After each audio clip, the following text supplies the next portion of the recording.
दुनिया की 3 सबसे ताकतवर शक्तियां अमेरिका के एक बड़े विरोधी के खिलाफ एकजुट हो गई हैं। ये लोग अपने सारे मतभेदों को भुलाकर दुनिया के सबसे बड़े बुली डोनाल्ड ट्रंप के खिलाफ खड़े हो गए हैं। इस एकजुटता ने ट्रंप को उनके ही देश में भारी मुश्किल में डाल दिया है। कुछ समय पहले किए गए उनके एक ट्वीट से उनकी घरेलू मुश्किलें और भी बढ़ गई हैं। इस ट्वीट में उन्होंने अपने घरेलू दर्शकों को यह समझाने की कोशिश की है कि वह भारत के खिलाफ कार्रवाई नहीं करना चाहते थे, लेकिन भारत उन्हें व्यापार करने नहीं देता। ट्रंप ने आरोप लगाया कि भारत उनसे हथियार नहीं खरीदता बल्कि रूस से खरीदता है। हालांकि अब उनकी भाषा में बदलाव दिख रहा है। वह बार बार कच्चे तेल की बात नहीं कर रहे हैं क्योंकि यह तर्क काम नहीं कर रहा है।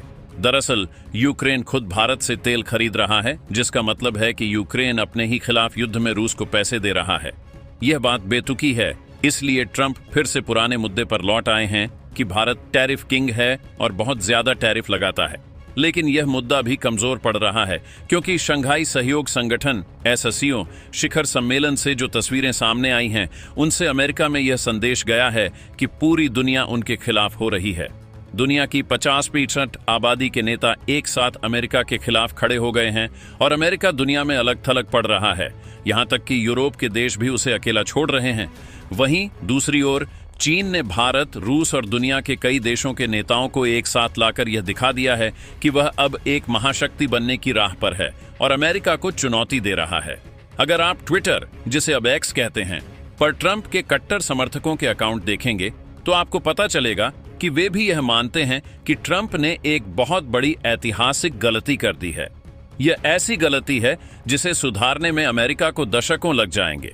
ट्रंप ने भारत के लोगों का अमेरिका पर जो भरोसा धीरे धीरे बनाया था, उसे एक झटके में खत्म कर दिया है और इस भरोसे को फिर से जीतने में शायद दशकों लग जाएं। पिछले 48 घंटों में एक और दिलचस्प बात सामने आई है। चीन के राष्ट्रपति शी जिनपिंग और डोनाल्ड ट्रंप के बीच का फर्क साफ हो गया है।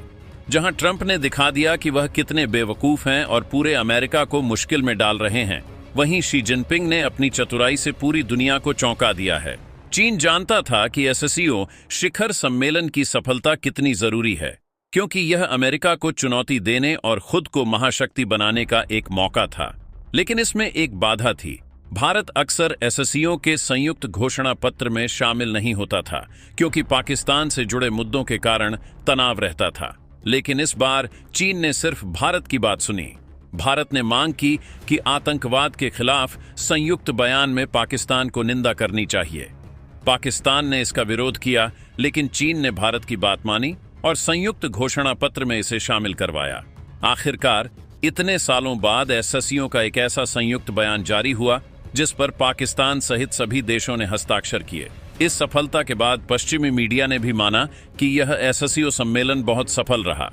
पुतिन, शी जिनपिंग और मोदी की एक साथ की तस्वीरें देखकर डोनाल्ड ट्रंप सदमे में हैं और उन्हें अब एहसास हो रहा है कि उन्होंने कितनी बड़ी ऐतिहासिक गलती कर दी है, जिसे सुधारना अब बहुत मुश्किल है। दोस्तों, इस पर अपनी राय कमेंट बॉक्स में जरूर बताएं।